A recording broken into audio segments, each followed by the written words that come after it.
नमो भगवते वासुदेवाय कृष्णाय वासुदेवाय हरे परमात्मने प्रणतक्लेशनाशाय गोविन्दाय नमो नमः। नमः परमहंसास्वादितचरणकमलचिन्मकरन्दाय भक्तजनमानसनिवासाय श्रीरामचन्द्राय वागीशायस्य वदने लक्ष्मीर्यस्य च वक्ष्यसि यस्यास्ते हृदये संवित्तं नृसिंहमहं भजे। गुरुर्ब्रह्मा गुरुर्विष्णुर्गुरुर्देवो महेश्वरः गुरुस्साक्षात् परब्रह्म तस्मै श्री गुरवे नमः। भगवत चरण कमलानुरागी सभी आत्मीय प्रिय प्रभु प्रेमीजन, स्वाध्याय परिवार से जुड़े हुए सभी आदरणीय महानुभाव, स्नेहीजन और विज्ञान के माध्यम से भगवत चिंतन की मंगलमय यात्रा में सम्मिलित हुए सभी स्नेहीजनों को मैं प्रणाम करता हूँ, वंदन करता हूँ और आप सबका अभिनंदन करता हूँ। प्रिय स्वजनों, भगवान की मंगलमय कृपा से हम लोग श्रीमद् भगवत गीता के 14वां अध्याय, जिसका नामकरण हुआ है गुणत्रय विभाग योग, उस पर हम लोग कुछ चिंतन कर रहे हैं। और पहले मैं एक निवेदन करूं, फिर चर्चा को प्रारंभ करूं कि आज मैंने अभी निवेदन किया कि आज 40-45 मिनट तक ही मैं बोल पाऊंगा, क्योंकि एक छोटे से कार्यक्रम में कहीं मुझे जाना है, इसलिए 6 बजे से वहाँ है तो 10 मिनट मुझे पहुँचने में भी लगेगा। इस दृष्टि से आज ठाकुर जी की कृपा में जितने भाव पुष्प समर्पित कर पाएंगे। तो आइए गुणातीत के लक्षणों पर और उसके आचरण पर हम लोग चिंतन कर रहे हैं। भगवान गुणातीत के जो लक्षण है उसमें गीता में पहले भी कई बार चर्चा कर चुके हैं। उनको गुणातीत कहिए, स्थितप्रज्ञ कहिए, 12वें अध्याय में जो है भक्त के लक्षणों की चर्चा कहिए, या 13वें अध्याय में जीवन मूल्यों की बात कहें। भगवान बहुत बता चुके हैं, किंतु हम जैसे साधकों की साधना में ये महत्वपूर्ण बिंदु है। इसलिए भगवान पुनरावृत्ति को भी स्वीकार करते हुए भगवान इस बात को कह रहे हैं। अर्जुन ने 3 प्रश्न किए थे गुणातीत के विषय में। गुणातीत के लक्षण, चिन्ह क्या है, लिंग क्या है, गुणातीत का आचार कैसा है, और गुणातीत होने के लिए उपाय क्या है। ये 3 प्रश्नों के उत्तर में भगवान अर्जुन के प्रश्नों का उत्तर दे रहे हैं। शनिवार को भी हम चर्चा कर चुके हैं। जिस श्लोक पर हम लोग चिंतन किए थे शनिवार को, समदुःख सुख स्वस्थ समलोष्ठास्म कांचन तुल्य प्रिया प्रियो धीर तुल्य निंदात्म संस्तुति, 24वां श्लोक। इसमें भगवान ने कहा कि अर्जुन, जो महापुरुष धीर है वो गुणातीत है, वो प्रिय और अप्रिय, निंदा और स्तुति में भी वो समान है। नीचे की पंक्ति मैं कह रहा हूं, तुल्य प्रिया प्रियो धीर तुल्य निंदात्म संस्तुति। ऊपर की पंक्ति की हम चर्चा एक तरह से कर भी चुके हैं। 24वें श्लोक के जो नीचे की पहला जो लक्षण है, तुल्य प्रिया प्रियो धीर, जो प्रिय है और जो अप्रिय है उसमें वो तुल्य रहता है। समान रूप से वो रहता है। लेकिन सज्जनों, एक बात और कहूं, जब भगवान प्रिय और अप्रिय दो शब्दों का प्रयोग कर रहे हैं तो इसका सीधा सा अर्थ होता है उसे कुछ चीज अच्छी लगती है, कुछ चीज अच्छी नहीं लगती है। ये बात समझ लेना चाहिए। कुछ उसके लिए अनुकूल है, कुछ गुणातीत के लिए प्रतिकूल है। ये अनुभव ज्ञानियों को भी होता है, ये ठीक है, ये ठीक नहीं है। ऐसा नहीं है कि वो प्रिय की और अप्रियता की कोई परिचय नहीं पाता, मतलब प्रिय और अप्रिय की कोई पहचान नहीं है, इस प्रकार का कोई ज्ञानी मत समझ लेना। ज्ञानी का कोई लक्षण नहीं है, वो जानता है प्रिय है और अप्रिय है। यदि आप कहोगे कि ना प्रिय ना प्रिय तो पत्थर हो जाएगा, फिर ज्ञानी नहीं रहा हो। तो जानकारी तो है, बिच्छू डंक मारता है, ये जानकारी है उसको। सर्प भी डंक मारता है, उसको मालूम है। तो अब इसका अर्थ है, हाँ, उसका उसके प्रति मनोभाव क्या है, व्यवहार क्या है, लेकिन यथार्थ हकीकत क्या है, रियलिटी तो उसको जानकारी रखनी पड़ती है ना। अरे उस ज्ञानी के भी संस्कार होते अंतकरण में, और हमारे यहाँ कहा जाता है अनेक जन्मों के संस्कार होते हैं, इसलिए उन संस्कार बस उनको भी प्रियता और अप्रियता ये सब अनुभव में आता है। किंतु फिर गुणातीत किसको कहा था? ऐसे भक्त कौन है, साधक कौन है जिसका नाम भगवान ने गुणातीत कहा है? भगवान कहते हैं अप्रिय मिलने से अविक्षिप्त नहीं होता और प्रिय मिलने से अहंकारी नहीं होता। सागर में नदियों का जल जाए अथवा सागर में नदियों का जल न पहुंचे, नदियां सूख जाए, तो सागर की गंभीरता पर कोई फर्क नहीं पड़ता। इसलिए भगवान ने क्या कहा? धीरः, अपने स्वरूप में है। नदियां आए उतावला नहीं होता, नदियां ना आए समुद्र सूखता नहीं है। इसलिए वो कैसे? धीर है। इसलिए वो प्रिय और अप्रिय में समान रहता है, विक्षिप्त नहीं होता। और यह ठीक है यदि उसे कोई कह दे कि दो चीजें हैं तो तुमको चॉइस करनी है, एक प्रिय है और अप्रिय है, संभव है वो प्रिय को चॉइस करेगा, प्रिय चाहेगा। किंतु जिस चीज को उसने चाहा था वो यदि नहीं मिला तो मन विक्षेप नहीं होता, उसका अवसादग्रस्त नहीं होता, डिप्रेशन में नहीं जाता, क्योंकि उसको मालूम है जब नहीं मिला तो अब नहीं मिली हुई चीज को लेकर हम अपने मस्तिष्क में अवसाद क्यों प्रवेश कराएं।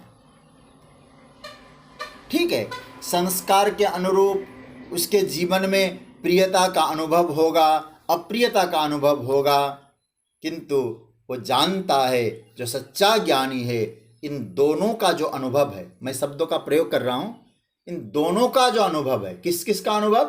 प्रियता और अप्रियता का अनुभव, उन अनुभवों का प्रकाशक मैं हूं। वेदांत की बात कहूं, और आज मुझे बहुत अच्छा लगा, हमारी आदरणीय श्री सुशीला शर्मा जी, आपके वक्तव्य को सुनकर तो लगा कि आप वेदांत पर बहुत अच्छा आपका गहन चिंतन है, बहुत प्रसन्नता हुई, बहुत अच्छा आपने बोला है आज के उत्तर में, अच्छा लगा। तो ये अनुभव, ये प्रकाशक, अनुभवों का भी प्रकाशक है। सज्जनों, चेतन जो स्वरूप होता है ना, वो अपने में है, मतलब वो एकदम अपने स्वरूप में है। तो प्रियत्व अप्रियत्व उसका इतना महत्वपूर्ण नहीं बन जाता, क्योंकि वो उससे ऊपर उठ चुका है। ठीक है, संस्कार है तो पसंद करता है, लेकिन उस स्वरूप में वो पहुंच चुका है, वो जानता है सब अनुभव है, ये अनुभवों का प्रकाशक मैं हूं, उस स्वरूप में पहुंच चुका है। लेकिन ये बात सहज है, जानता है कि वो मैं कौन हूँ? तो जो प्रिय है, जैसे कोई कहे, मैं उदाहरण के तौर पे कहूँ, कोई साउथ इंडियन है, उसके सामने बहुत सारी चीज़ें रख दी गई, ठीक है, और उसको कहा कि तुझे क्या पसंद है, उसने कहा हम तो इडली सांभर पसंद करेंगे भाई, सांभर बड़ा पसंद करेंगे, डोसा पसंद करेंगे, कई चीज़ें हैं, तो प्रियता पसंद करेगा। और कोई गुजराती है, उसको कहा जाए क्या पसंद करोगे, बोले हम तो ढोकला पसंद करेंगे भाई। मुंबई वाला बड़ा पाव पसंद करेगा, महाराष्ट्र वाला कहेगा पूरन पोली पसंद करता हूँ। भाई हमने सबका अनुभव किया है। तो मारवाड़ी राजस्थानी वाला कहेगा कि दाल बाटी पसंद करता हूँ। अभी आदरणीय श्री कमल पोद्दार जी कह रहे थे हमारे श्रवण बाबू को, दाल बाटी पसंद करता हूँ। किंतु अगर गुणातीत साउथ इंडियन है, ध्यान देना मैं जो बात निष्कर्ष में कह रहा हूँ, यदि गुणातीत साउथ इंडियन है और उसको साउथ इंडियन भोजन नहीं मिला और गुजराती मिल गया, और विषादग्रस्त नहीं होता, दुखी नहीं होता। मारवाड़ी है, उसको बढ़िया सा दाल चूरमा नहीं मिला, उसको यूं ही मिल गया दूसरी चीज़ें, वो कहेगा नहीं ठीक है ये भी अच्छा है। तो प्रियता अपनी जगह है, लेकिन प्रियता न मिलने पर विक्षिप्त नहीं होता। मेरा कहने का अभिप्राय है संस्कारों के कारण प्रियता और अप्रियता होती है, किंतु यह प्रियता अप्रियता उसको कभी भी विक्षिप्त नहीं करती। सहज रूप से व्यवहार में वो प्रियता अप्रियता पसंद करते हैं। यदि ऐसा नहीं होता, जो उसके मन के विपरीत कुछ आ जाता है, तो मुश्किल उसके जीवन में पैदा नहीं होती। और एक बात मैं कह दूं, जो प्रिय होगा, जो गुणातीत होगा, वो एक चीज से दूर रहेगा। भगवान श्री कृष्ण इस बात को स्पष्ट करना चाहते, एक चीज से दूर रहेगा, क्या है? शिकायत। कंप्लेन कभी नहीं करेगा। जब कंप्लेन नहीं होगा ना जीवन में, कोई शिकायत नहीं है, कोई फरियाद नहीं है, याद रखना वो कभी विक्षेप भी नहीं होगा। वो परमात्मा में के रूप में स्थित है, उससे जगत की प्रियता और अप्रियता को आकर्षित नहीं करती। आगे कहते हैं प्रिया तुल्य प्रिया प्रियो धीर। धीर की शब्द की व्याख्या मैं बाद में करूंगा।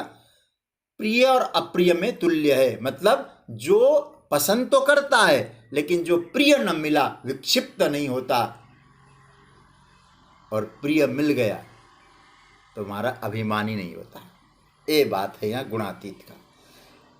तुल्य निंदात्म संस्तुति, अंतिम पंक्ति है इस 24वें श्लोक के, और बीच में धीर शब्द की व्याख्या थोड़ी देर में करूंगा मैं। देखिए यहाँ भगवान कहते हैं निंदा और संस्तुति। संस्तुति मतलब स्तुति, प्रशंसा, ठीक है, संस्तुति प्रशंसा, निंदा मतलब बुराई, निंदा करना। देखिए आत्मनिंदा और आत्मसंस्तुति, अपनी निंदा और अपनी स्तुति, उन दोनों में वो समान रहता है। सज्जनों, महापुरुष जानते हैं कि निंदा किसकी होती है। थोड़ी पहले बात थोड़ा ऊंची करूं, ऊंची का मतलब वेदांत की दृष्टि से करूं। निंदा किसकी होती है? कभी निंदा शरीर को लेकर होती है। आप ध्यान देना कैसे। वो कहेगा बोले एक काला है, एक गोरा है, मोटा है, पतला है, लंगड़ा है, लूला है, शरीर को लेकर कोई निंदा करेगा। और कुछ लोग ऐसे होते हैं शरीर को लेके तो नहीं करते, इंद्रियों को लेके करते हैं। बोले इसके हाथ खराब है, इसके पैर खराब है, इसकी आंखें खराब है, कान खराब है, घुटना खराब है। कभी शरीर को लेकर निंदा, कभी इंद्रियों को लेकर निंदा, और कभी मन को लेकर भी निंदा होती है। मन को लेकर क्या निंदा होती है? बोले बड़ा क्रोधी है, बड़ा कामी है, थोड़ी थोड़ी देर में खुश होता है, गुस्से में आ जाता है। बुद्धि को लेकर निंदा होती है, ये बिल्कुल नासमझ है, पता नहीं कितना मूर्ख है, कितना भी समझाएं तो समझता नहीं है। अब सोचिएगा स्तुति किसकी हो रही है? आप सोचना, यहाँ जब हम लोग वेदांत में पढ़ चुके हैं गीता में कि मैं आत्मा हूं, आत्मा से अलग अस्तित्व इंद्रियों का है, तो किसकी स्तुति हो रही है, किसकी प्रशंसा हो रही है? इंद्रियों की हो रही है, बुद्धि की हो रही है। हाँ, स्तुति किसकी हो रही है? उसी की हो रही है। तो ये सब जितना भी है ना, ये प्रकृति का क्षेत्र है, एक गुणों का क्षेत्र है, और इसकी निंदा और स्तुति होने से कोई फर्क नहीं पड़ता अपने स्वरूप में। स्तुति होने से आत्मस्वरूप दिव्य नहीं होता, और निंदा होने से आत्मस्वरूप कम नहीं होता। अतः गुणातीत पुरुष इन बातों को अच्छी तरह से समझता है। एक श्लोक बहुत प्यारा है संस्कृत में, कहते हैं शरीर की यदि कोई दिव्य महापुरुष की वाणी है, शरीरम यदि निंदन्ति सहायास्ते जना मम, आत्मानं यदि निंदन्ति स्वात्मानं निंदयन्ति यत्। देखो क्या प्यारा श्लोक है। कहते कोई शरीर की निंदा कर रहा है, हमारे शरीर की, तो मेरे सहयोगी लोग हैं लोग मेरे सहयोगी हैं। आपके सहयोगी कैसे हो गए भाई? बोले इसलिए सहयोगी हो गए, मेरे शरीर की निंदा तो हम भी करते हैं। क्यों? हम कहते हैं ये तो अनित्य है, नष्ट होने वाला है, विकारों का घर है, सारे जंजाल इस शरीर के कारण है। ठीक है, मैं भी तो कर रहा हूं शरीर की निंदा, तो एक दिन नष्ट होने वाला है। और आत्मा की यदि निंदा कोई कर रहा है तो स्वयं की ही तो निंदा कर रहा है। आप सोचिएगा जरा, यदि कोई आत्मा की निंदा कर रहा है तो आत्मा उसकी और हमारी क्या अलग अलग है क्या? इस प्रकार निंदा और स्तुति गुणों को लेकर हुआ करती है सज्जनों, अनात्मा की होती है, क्षेत्र की होती है। आत्मा की कौन क्या प्रशंसा करें भाई? आप तो उन प्रशंसा इत्यादि से बिल्कुल परे हैं। तो प्रिय स्वजनों, और जो गुणातीत महापुरुष है वो इस बात को अच्छी तरह से जानता है, इसलिए वो निंदा और स्तुति से प्रभावित नहीं होता, दोनों में समान रहता है। बाबा तुलसी का एक सूत्र है, निंदा स्तुति उभय सम। बहुत प्यारा सूत्र है। निंदा स्तुति उभय सम, ममता मम पद कंज। क्या बढ़िया, देखिए मेरा भक्त कौन है? बाबा भगवान राम कह रहे हैं निंदा स्तुति उभय सम। जो कोई निंदा करता है, स्तुति करता है, उभय सम मतलब, अभी मैं इसकी व्याख्या करूंगा, कोई दूसरा मेरे बारे में ओपिनियन करता है, वो बराबर का मामला है। ममता मम पद कंज, और जो प्रेम है वो परमात्मा से जुड़े, निंदा स्तुति को समान माने और प्रेम प्रभु से जोड़े। ते सज्जन मम प्राण प्रिय, ते सज्जन मम प्राण प्रिय, वे सज्जन मुझे प्राणों से प्यारे हैं। गुण मंदिर सुख पुंज, और सुखों का खान हो। तो सज्जनों, मैं एक बात आपसे कहूं, कोई हमारी निंदा कर रहा है, इस बात को पकड़ के रखना। कोई हमारी निंदा कर रहा है, हमारी बुराई कर रहा है, हमारी प्रशंसा कर रहा है, और जो कर रहा है ना निंदा स्तुति, वो तो करने वाले की दृष्टि में है। ध्यान देना, उसका अपना विचार है, उसका अपना ओपिनियन है, अपना दृष्टिकोण दर्शा रहा है। क्या हम ऐसे हैं? जो ऐसे नहीं है तो उनकी बातों को लेकर हम परेशान क्यों होते हैं? अच्छा, जैसे देखो, यदि मुझे कोई कहे कि ये चारों वेदों के ज्ञाता हैं, मुझे मालूम है हम है नहीं, तो कहने वाला तो कहते रहे, क्या फर्क पड़ता है? उसने अपने दृष्टिकोण में। और देखिए, कभी कभी हम कहीं कथा में जाते हैं, कोई अभिनंदन पत्र देते हैं, कोई एक प्रशंसा पत्र देते हैं, तो उसमें इतनी लंबी चौड़ी लिखाई होती है, बोले ऐसे ऐसे, वो तो हमें मालूम है, बोले सारे गुण भगवान के, हम में है नहीं, हमें कोई फर्क नहीं पड़ता उससे। यदि हम विचार, मैं ये नहीं कह रहा हूं कि हमको निंदा है, तो हम तो जीव है, फर्क पड़ता है। किंतु यदि हम इस अवस्था में रहें, इस पर चिंतन करें कि वो जो बोल रहा है उसका अपना विचार है, अपना ओपिनियन है, और कोई मुझे कहे तू ये तो बहुत बड़ा चोर है, मुझे मालूम है ना मैं चोर हूं या नहीं हूं, मुझे मालूम है मैं चारों वेदों का ज्ञाता हूं या नहीं हूं। दूसरे के विचारों को लेकर आप अपना मूल्यांकन करना बंद कर दें। एक बात स्पष्ट कर दूं, आप अपना मूल्यांकन स्वयं के आधार पर कर सकते हैं। दूसरे के विचारों के आधार पर आप अपना मूल्यांकन करने लगे, और कौन से विचार? जो आपके लिए थोपा गया है, और कभी भी हम आगे नहीं बढ़ सकते फिर। अरे भाई, उसका अपना सोच है, उसने अपना विचार रखा है, तो हम क्या अपना अध्ययन नहीं कर पा रहे हैं? हमें अपना भी तो अध्ययन करना है, अपना भी तो स्टडी करना है। उसने जो बोला मुझ में नहीं है तो छोड़ दो, फेंक दो। एक मैं उदाहरण दूं, भगवान राम ने अंगद को युवराज बना के भेजा रावण के पास, ठीक। रावण कहता है, ध्यान से सुनिएगा, रावण कहता है ये जो राम है ना, ये वन में क्यों आया है? कोई योग्य पुत्र हो, क्या बाप उसको अपने देश से बाहर कर देता है? निकालता है? नहीं निकालता है। फिर भी निकाला, कारण क्या है? बोले मैं जानता हूं कारण क्या है। अंगद ने कहा क्या कारण है? तो रावण की वाणी है, और क्या बोलता है? अगुण अमान जानिते ही, अगुण अमान जानिते ही दीन पिता बनवास, सो दुख अरु जुबती बिरह पुनि निसी दिन मम त्रास। देखो रावण का ओपिनियन, और क्या कह रहा है? अगुण, कोई गुणवान नहीं है, कोई सम्मान के लायक नहीं है, ऐसा जानकर उसके पिता दशरथ ने अपने बेटे राम को वन भेज दिया। और उसका तो दुख है, मुझे राज्य नहीं मिला, और अपनी पत्नी के विरह का दुख है, और ऊपर से मेरा डर है उसे। ये किसका विचार है? रावण का। मैं आपसे एक प्रश्न करना चाहूंगा, क्या रावण के विचारों से आप सहमत हैं? यदि मैं आपसे पूछूं, रावण ने जो भगवान के लिए कहा है, उस रावण के विचारों से आप सहमत हैं? बोले आप कहेंगे कैसे हम सहमत होंगे?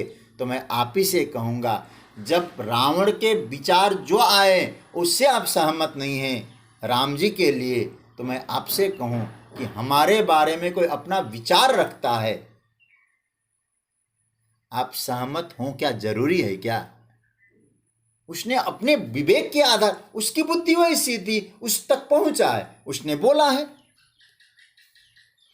तो सज्जनों, तो व्यक्ति जो साधक है, सच्चा साधक है, जो परमात्मा के चरण शरण का आश्रय लेता है और भगवान को जो अपना मानता है, गुणातीत अवस्था में पहुंचने के नित्य अभ्यासी है, और उस अवस्था में कोई पहुंचता है तो व्यक्ति भी इस स्वरूप में आना चाहिए। मेरे विषय में किसी ने कुछ बोला है, ये उसका अपना दृष्टिकोण है, लेकिन मैं कौन हूँ ये मैं जानता हूँ। मेरे बारे में कोई दूसरा जान नहीं सकता, मैं ही जान सकता हूँ। समझ रहे हैं ना? इसलिए मैं एक निवेदन आपसे करूँगा, आप अपना मूल्यांकन स्वयं करिए और चिंतन करिए कि मैं किस लायक हूँ, और दूसरे के चिंतन के आधार पर, दूसरे के विचारों के आधार पर अपना मूल्यांकन करके दुखी होना, सुखी होना बंद करिए, नहीं तो विक्षिप्तता आनी ही आनी है। आप अपना चिंतन स्वयं करें, दूसरे का ओपिनियन छोड़ दें, कूड़े में डाल दें। तो ऐसा है सज्जनों, कहने का तात्पर्य है वो गुणातीत होता कैसा है? भगवान कहते हैं, अब मुख्य बात धीरः, ये है 12, ये शब्द इतना प्यारा है गीता का, धीरः। क्या क्या भगवान ने बताया देखिए, समदुख सुख स्वस्थ, सुख दुख में समान है, अपने में रहता है। समलोष्ठास्म कांचना, मिट्टी लोहा और सुवर्ण को समान मानता है। प्रिय और अप्रिय में तुल्य है, निंदा और स्तुति में समान है। कौन है? बोले धीरः, ऐसा जो धीर गुणातीत है। धीर शब्द भगवान को बहुत प्रिय है गीता में। आज मैं धीर शब्द पे ध्यान दे रहा था, तो मुझे स्मरण में आया दूसरा अध्याय, और इसी से मिलता जुलता श्लोक है। आप लोगों ने खूब डिटेल्स में दूसरा अध्याय अध्ययन किया है, इसलिए 14वां और 15वां ये आप देख लीजिएगा दूसरे अध्याय का, तो आपको अच्छी तरह से मालूम पड़ेगा। दूसरे अध्याय का 14वां क्या है? मात्रा स्पर्शास्तु कौन्तेय शीतोष्ण सुख दुःखदा आगमापा इनो नित्यास्तान स्थितिक्षस्व भारत। क्या है? इंद्रियां और इंद्रियों का विषय, कभी ये शीत ठंडा, कभी गर्म, कभी सुख और कभी दुख देने वाले हैं। और आगमापा इन्ह, ये आने और जाने वाले हैं, अनित्य है, उनको सहन करो अर्जुन, ये भगवान कहते हैं। और इस प्रकार की स्थिति जिसको व्यथित नहीं करती, यम ही न व्यथयन्ते ते पुरुषम पुरुषर्षभ सम दुख सुखम धीरम, सुख दुख को जो समान मान लेगा, धीर धीरम सो अमृतत्वाय कल्पते, उस धीर को अमृत की प्राप्ति होती है। देखिए यहाँ धीर, और वही बात सुख दुख जो समान माने वो धीर है। और यहाँ भी भगवान बात कह रहे हैं वही। मैं जब आज इस पर ध्यान दे रहा था, चिंतन कर रहा था, तो मुझे उपनिषद का एक मंत्र याद आया, और आप लोग भी मैं बता दूं, एक कठोपनिषद के 2 अध्याय के प्रथम बल्ली का पहला मंत्र है। मैं नाम बता दूं, कठोपनिषद 2 अध्याय प्रथम बल्ली और पहला ये मंत्र है। धीर कौन है, इसकी व्याख्या मुझे इतनी प्यारी लगी। यहाँ कभी आप इस मंत्र को देख लेंगे ना तो बहुत अच्छा लगेगा, आप भी चिंतन करिएगा। धीर कौन है कहते हैं, और एक किसने कहा है? यमराज ने कहा है। किसको कहा है? नचिकेता को।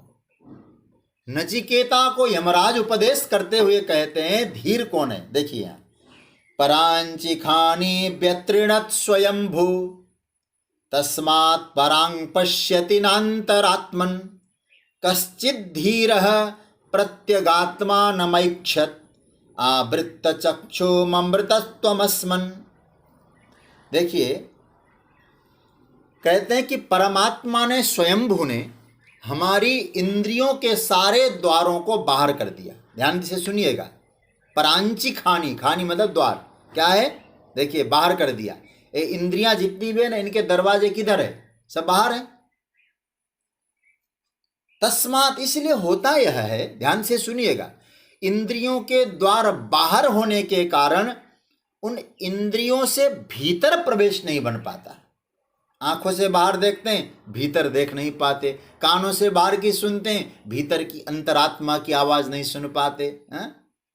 जो भी हमारी इंद्रियां हैं ना, ये परांची खानी है, बाहर दरवाजे हैं, इसलिए बाहरी लिप्त रहते हैं, बाहरी विषयों में, बाहरी वस्तुओं में। इसलिए तस्मात् परांग पश्यति, सारे के सारे बाहरी देखते हैं, न अंतरात्मन, भीतर हम लोग देख नहीं पाते। कोई देखता है क्या? बोले हाँ, कश्चित धीरः। कश्चित जो संस्कृत का आनंद है, भाई संस्कृत भाषा का आनंद है। कश्चित शब्द का प्रयोग वहाँ होता है जब बहुत सारे चीज़ों में से एक चीज़ का चयन करना है, वो कश्चित है। सब तो नहीं, उन सब में से कोई एक। कश्चित कौन है वो? धीरः। देखिए मंत्र, कश्चित धीरः प्रत्यगात्मानमैक्षत, और भीतर की ओर देखता है, भीतर की यात्रा करता है। भीतर की यात्रा करने का मतलब अपने आप को देखता है। कश्चित धीरः प्रत्यगात्मानमैक्षत आवृत्त चक्षु ममृतत्वमश्नन्। आवृत्त चक्षु क्या कहते हैं? चक्षु आदि इंद्रियों को बाह्य विषयों की ओर से लौटा कर। ये बहुत प्यारा है, वेदांत तो इसलिए गजब का है।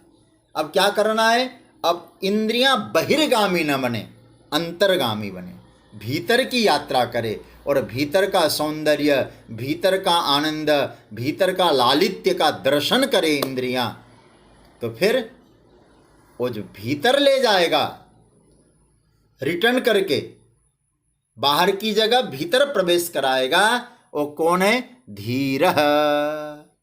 नचिकेता को कहते हैं। क्या बोल रहे हैं? वो धीर है। तो धीर शब्द का अर्थ क्या बना? जो सुख दुख को समान रूप से आए और सहन करे, वो धीर है। और भीतर अपनी जो इंद्रियां हैं उनको भीतर ले जाकर, मतलब अंतर्मुखी बनाकर आत्मानंद में स्थिर हो, वो भी धीर है। तो ऐसा जो धीर है वो इन द्वंद्व, क्या क्या द्वंद्व कहते? सुख दुख, समलोष्ठास्म कांचन, तुल्य प्रिय अप्रिय, निंदा और स्तुति, इनको समान रूप से देखने वाला धीर है। ये बात बताई। अब आइए थोड़ा सा एक मंत्र और देखते हैं। मैं बोलूं फिर आप लोग बोलिएगा। ये मंत्र है 25वां, मेरे साथ गाइए। मानापमानयोस्तुल्यस् तुल्यमित्रारिपक्षयोः सर्वारंभ परित्यागी गुणातीतः स उच्यते। मानापमानयोस्तुल्यो मित्रारिपक्षयोः सर्वारंभ परित्यागी गुणातीतः स उच्यते। आज थोड़ा इसकी भूमिका पे चिंतन करेंगे, कल डिटेल्स में देखते हैं। भगवान कह रहे हैं मानापमानयो, इसका पहले अन्वय देखिए। मानापमानयो तुल्य मित्र अरिपक्षयो तुल्य सर्वारंभ परित्यागी स गुणातीत उच्यते। इसका अर्थ देखिए। मानापमानयो तुल्य, जिसके लिए मान और अपमान दोनों समान है। समझ रहे हैं ना? कठिन है लेकिन अर्थ है तो भगवान सार्थक बात बोल रहे हैं। मित्रारिपक्षयो तुल्य, मित्र और शत्रु पक्ष भी जिसके लिए समान है। मित्र और शत्रु दोनों जिसके लिए समान है। सर्वारंभ परित्यागी, जो संपूर्ण कर्मों के आरंभ का त्यागी है, प्रकल्प को त्यागता है, संकल्प त्यागी है। स गुणातीत उच्यते, ऐसे पुरुष को गुणातीत कहते हैं। आज मैं जब श्लोक पढ़ने लगा तो दिमाग कुछ घूमने लगा कि भाई इन दोनों श्लोकों में, हालांकि मैं आपसे कहूँ, मैंने पहले दिन भी कहा था जब मैं 24वां श्लोक आपके सामने रख रहा था, ये दोनों श्लोकों को एक साथ भी पढ़ा गया है कई जगह, लेकिन मैंने दोनों अलग अलग से पढ़ा। अब पहले श्लोक की व्याख्या हुई, दूसरे श्लोक का अध्ययन उच्चारण हुआ, तो विचार ये करना है इन दोनों श्लोकों के आधार पर एक अर्थ ठीक बन रहा है। मैं कहूँ एक शब्द में, वाक्य नहीं कह रहा हूं मैं, मतलब 2 शब्दों में इसका पूरा अर्थ ले लीजिए दोनों श्लोकों का। अभी डिटेल्स में चिंतन करेंगे हम। क्या? गुणातीत जो जिसकी व्याख्या भगवान कर रहे हैं वो परिस्थिति निरपेक्ष है। शब्द समझ रहे होंगे, परिस्थितियों की अपेक्षा उसको नहीं है। एक जो वास्तविक साधक है, ध्यान से सुनिएगा, जो वास्तविक साधक है ना, वो एक चीज से मुक्त होना चाहता है। आप बहुत इस पर ध्यान दीजिएगा। जो वास्तविक जिस साधक की बात कर रहे हैं हम लोग, एक चीज से मुक्त होना चाहता है। कि क्या चीज है उसकी? उसके लिए मैं उस शब्द को एक शब्द में कहूं, द्वंद्व। द्वंद्व से मुक्त होना चाहता है और मुक्त होना ही चाहिए। ध्यान देना। प्राय होता है मैं किस करवट बैठूं,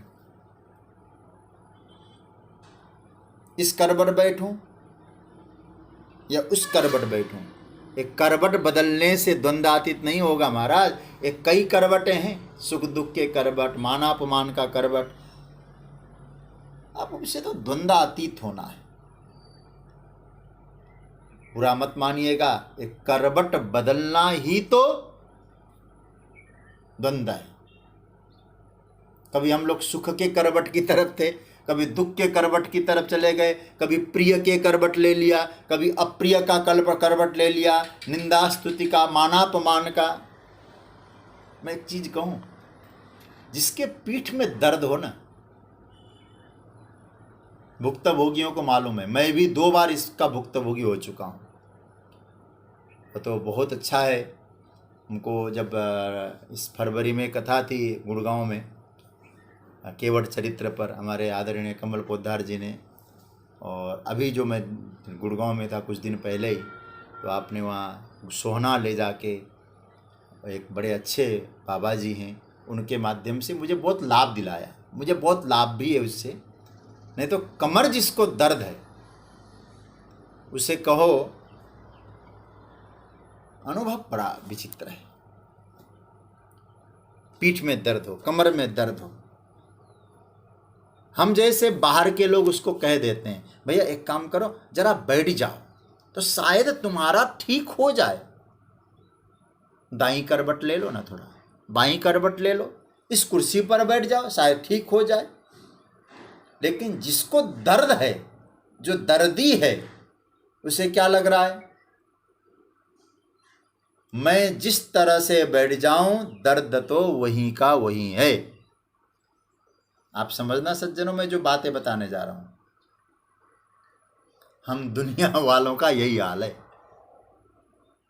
करवट बदलते हैं और लोग कहते हैं इधर करवट बदलो, कोई कहते हैं इधर करवट बदलो। दुख तो है भैया, लोगों का ओपिनियन है, इधर बैठोगे तो ठीक होगा, लेकिन दुखी तो हम हैं। करवट किधर भी ले लो, विवाह करोगे तो दुख, विवाह न करें दुख, मान मिले दुख, मान न मिले दुख। मुझे एक पंक्ति, पूरी शायद पंक्ति मुझे याद नहीं है, याद ही नहीं है, और ये जो पंक्ति भी शायद सही है या नहीं कहा नहीं जा सकता। कबीरदास जी की एक पंक्ति मैंने सुनी थी, कहते हैं धनी गरीब दोनों दुखी हैं, साधुन के दुख दूना। अब वाह महाराज, साधु के दुख तो दूना कर दिया कबीरदास जी ने। धनी गरीब सब दुखी हैं, साधुन के दुख दूना। कहे कबीर सुनो भाई साधु, को घर नहीं है सूना। सब दुखी है महाराज। सज्जनों, सब घरों में राहत की बात है, केवल मेरे घर में ही बत्ती गुल नहीं है, सबकी बत्ती गुल है। बिजली जब जाती है ना, यदि आसपास के सब घरों में लाइट हो और हमारे घर में लाइट न हो, तब परेशानी होती है। परेशानी क्या है? यही द्वंद्वानुभूति है। और कबीरदास जी कहते हैं सब में है, सब स्थित चित्त जैसे फुटबॉल बना हुआ है, उसके साथ खेल रहा है, मानापमान के साथ खेल रहा है, निंदा स्तुति के साथ खेल रहा है। भगवान इन श्लोकों को के आधार पे कहते 6 प्रकार के द्वंद्व व्यक्ति के जीवन में भरे हैं। 6 परिस्थितियां, एक से काम चल जाता, लेकिन भगवान ने 6 का नाम लिया है। 6 जरा देख लीजिएगा, और दोनों श्लोकों को मिला के 6 द्वंद्व है। सुख दुख पदार्थों का द्वंद्व, लोह लोष्ठ अस्म कांचन। दूसरा, आप इसको नोट कर लीजिएगा तो अच्छा रहेगा। पहला सुख दुख का द्वंद्व, दूसरा द्वंद्व है पदार्थों का द्वंद्व, इसको ब्रैकेट में लिख लीजिएगा, लोष्ठ अस्म कांचन। ठीक है। तीसरा अनुकूलता और प्रतिकूलता का द्वंद्व, एक कौन सा है?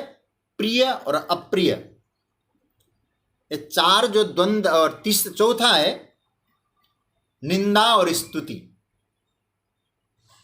ये ऊपर के श्लोक में अभी जो हम चर्चा कर चुके हैं। नीचे के श्लोक में 2 द्वंद्व है, मान और अपमान, मित्र और शत्रु। हो गया। ये 2 श्लोकों में मिला के भगवान कहते हैं 6 द्वंद्व है। और गुणातीत का आचरण कैसा है? अर्जुन ने पूछा था ना, किमाचार, आचरण कैसा है? और आचरण ऐसा है, उन द्वंद्वों से ऊपर होके बैठता है। ऐसा उसका आचरण है। जब तक जगत में देह के साथ, चित्त के साथ, हमारे स्वभाव के साथ अध्यास बना हुआ है, तब तक इनसे छुटकारा नहीं मिलता सज्जनों। बहुत कठिन है। चाहे आप धनी बनो, चाहे गरीब बनो, और इतना ही नहीं, चाहे आश्रम में चले जाओ, तीर्थ में चले जाओ। कोई कहता है महाराज वहां जाने से बहुत आनंद है, सुखी हो, अपना भ्रम को दूर कर रहा, अपना भ्रम आपके ऊपर थोप रहा है, बिल्कुल ठीक नहीं है। जब तक ये द्वंद्व बने हुए हैं, हम भटकते रहेंगे। तो गुणातीत क्या है? बोले इन द्वंद्वों में समान हो। कब समान है? जब अध्यास छूटता है। क्या बोलते हैं? सुख दुख में सम रहो। ये है कठिन, लेकिन महाराज ये द्वंद्व है हमारे जीवन में, इन द्वंद्वों से ऊपर उठना है। 6 द्वंद्वों का नाम लिया। आदमी के जीवन में अपमान है, मान है, मित्र है, शत्रु है, प्रियता है, अप्रियता है, सुख है, दुख है, कम कीमत वाली चीज है, ज़्यादा कीमत वाली चीज़ें हैं, जिसको वैल्यूएशन कह सकते हैं। परिस्थितियां 6 रूपों में आती है, और इन 6 रूपों को परमात्मा ने डिस्क्राइब कर दिया है। बात पकड़ना थोड़ा सा। यहाँ भगवान सम या तुल्य शब्द क्यों कह रहे हैं? इसका अभिप्राय क्या है? परिस्थिति निरपेक्ष है, परिस्थितियों का गुलाम नहीं है। कोई है, बोले यहाँ है कोई जो इस पथ पर आसीन है, ऐसा उसका आचरण है।